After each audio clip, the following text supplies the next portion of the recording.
A Casa Nova. Capítulo 1. Era fim de tarde quando o carro parou em frente à casa branca com varanda no vilarejo chamado Bom Lugar. Marília e Rogério Dias compraram uma casa em um vilarejo afastado da cidade. A viagem da cidade até o vilarejo durou cerca de 1 hora. O local era um vilarejo, mas Marília não via nenhuma outra casa por perto. Havia muitas árvores ao redor da casa, o que dificultava a visão de outras casas, se é que havia alguma outra casa. A casa era branca, com a pintura desgastada e com varanda. Havia 2 janelas marrons também com o verniz gasto, uma em cada lado da porta de entrada. 3 janelas na frente da casa no andar de cima. Marília pensou que uma boa pintura talvez deixasse a casa com a aparência mais aconchegante. Ao descer do carro, Marília tirou o bebê de 1 ano da cadeirinha no banco traseiro e constatou que precisava trocar a fralda. Pegou a bolsa com as fraldas e, com a bebê no colo, foi até o marido que estava parado em frente à casa admirando a fachada. Ela precisa de um banho, trocar a fralda. Claro, vamos entrar. Marília havia visitado a casa apenas uma vez antes de o marido fechar a compra da casa.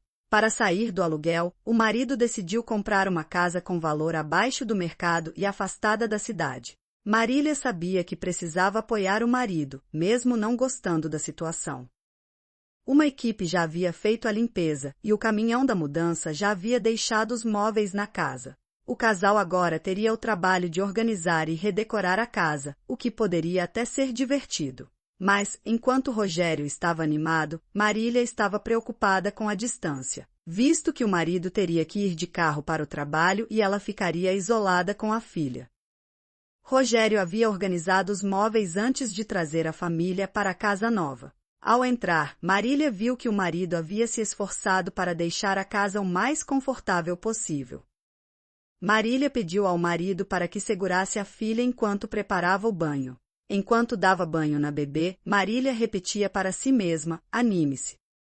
Após levar a filha ao banheiro no andar de cima, a alimentou e a colocou no berço que já estava no quarto que ficava em frente ao quarto do casal e tinha as paredes em tom amarelo. Marília decidiu que no futuro mudaria a cor do quarto da filha para a cor rosa. Na verdade, pretendia fazer várias mudanças na casa. Era só uma questão de tempo para pôr a mão na massa.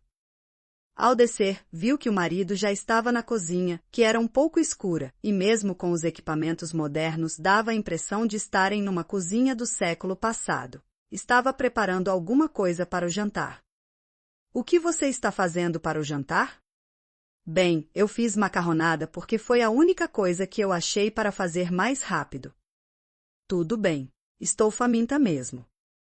Macarronada era a especialidade do marido. Foi o primeiro prato que ele havia feito nos primeiros dias de casamento. Era uma coisa simples, mas significava muito para ela. Porém, o marido não cozinhava para ela fazia um bom tempo. Depois que Raquel nasceu, o relacionamento mudou.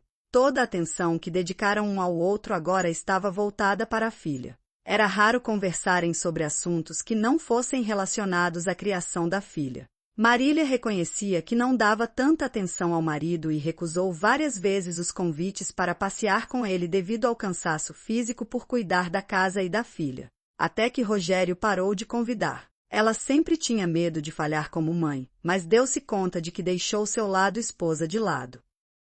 Rogério se esforçou, mas ultimamente estava mais empenhado em trabalhar para dar algum conforto para a filha. A verdade era que os dois estavam colocando a culpa na filha pela falta de interesse entre os dois. Mas a filha também precisava dos dois juntos. Raquel não tinha culpa de nada. Durante o jantar, a conversa girou em torno da nova casa e a nova rotina da família. Rogério iria trabalhar no dia seguinte e Marília iria tentar redecorar a casa com os quadros que ainda estavam na caixa. Também iria transformar um dos quartos que estava vazio em ateliê para poder voltar a pintar. Acho que vou voltar a pintar. Será muito bom para você. Isso tudo será um recomeço para nós. Sim, será um novo capítulo em nossas vidas. Olhou para o marido que, apesar de ter 30 anos, parecia ter menos, tanto pela aparência quanto pelas atitudes. Mas ficava um tanto comovida quando ele a apoiava. Ficava impressionada quando ele falava apenas com o olhar, o que muitas vezes o entregava quando tentava esconder suas emoções. Também não poderia negar que seu marido era um homem bonito, apesar de não ser considerado um padrão pela sociedade. Era magro, de cabelos castanhos claros e olhos castanhos um pouco caídos. Marília também não era um padrão. Estava um pouco acima do peso, com cabelos pretos ondulados sem definição e precisando de uma boa hidratação. A pele estava tão pálida que lhe dava uma aparência de doente às vezes. Talvez teria tempo de caminhar pelo vilarejo e pegar uma cor. Após o jantar, o casal recolheu-se ao quarto, visto que estavam muito cansados para conversar ou assistir televisão. O quarto era um pouco maior do que o da última casa. As paredes eram de tom verde claro. Marília não via a hora de mudar a cor do quarto e pôr cortinas. Durante a noite, Marília não conseguia dormir. A ansiedade a deixava alerta, principalmente em situações novas. Olhou para Roger ao seu lado que parecia estar em sono profundo. Nada abalava o seu sono.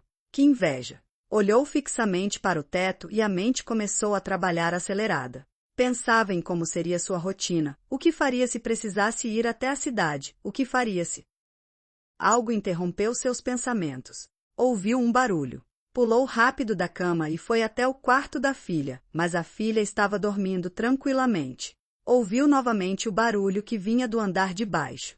Voltou ao seu quarto e chamou o marido que não acordou com a chacoalhada que Marília lhe deu. Então decidiu olhar o andar de baixo sozinha.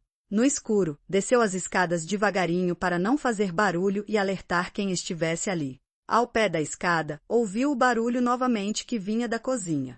Com as mãos suando, os pés frios e um arrepio na nuca, caminhou e viu que a cozinha estava iluminada por uma luz difusa. Caminhou até a cozinha e assustou-se com o que acabará de ver.